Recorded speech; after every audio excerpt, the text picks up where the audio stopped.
show you a couple different ways that you can hem your knit projects and a few tips and tricks to make things a little easier. First, we're going to start by ironing up our hem.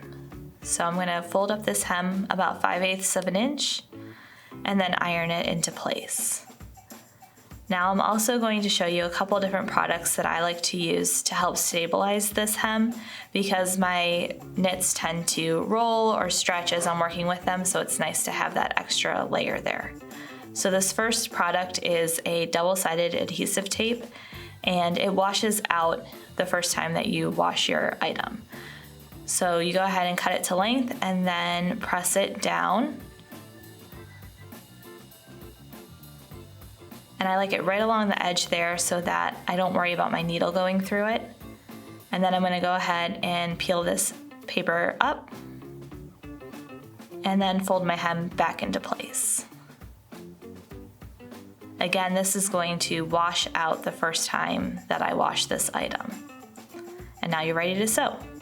So then my next item that I'm going to use is a washable glue stick. So again, start by ironing the hem up the distance that I want, and then take this glue stick and apply it just how you would a normal glue stick. So right along the edge there, and then go ahead and fold that up and press it into place.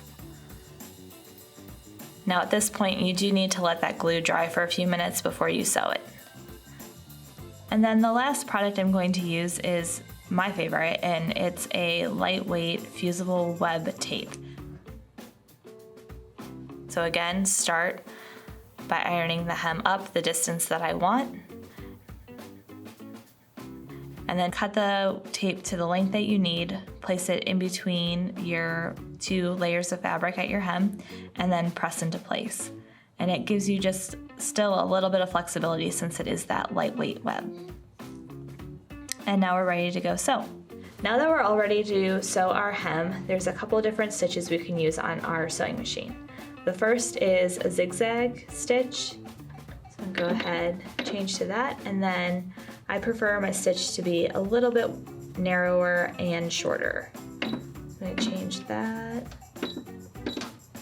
Okay, so now I have my fabric lined up here on the 5/8 inch line, and I'm going to go ahead and sew my hem.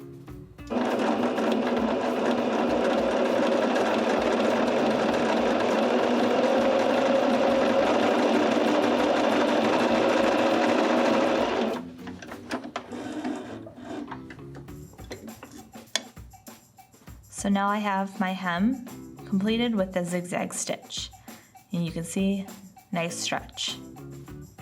The next stitch option is a stretch stitch, which looks a little bit like a lightning bolt.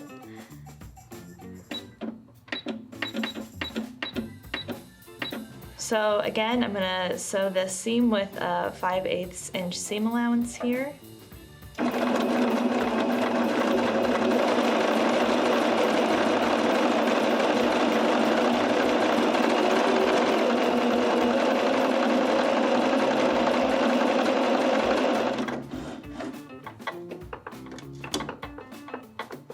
And again, really nice stretch.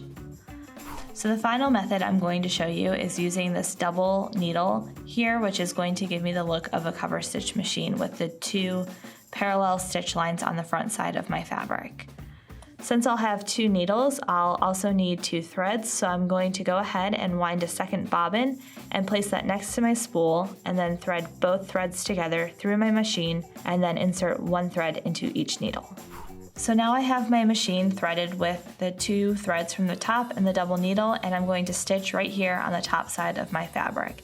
So I want to make sure that that needle aligns so that it is right on the edge of where the top of my hem fold is.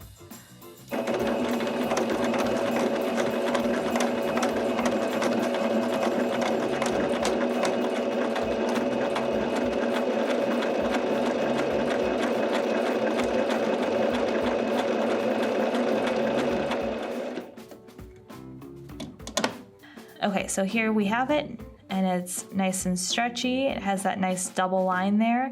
I can press it into place to get everything to lay flat, and You can see my thread got a little cut up here at the beginning, but right here in the middle where it's a zigzag, that's what you're going for on the back side. So now you have a couple different ways that you can sew your knit projects.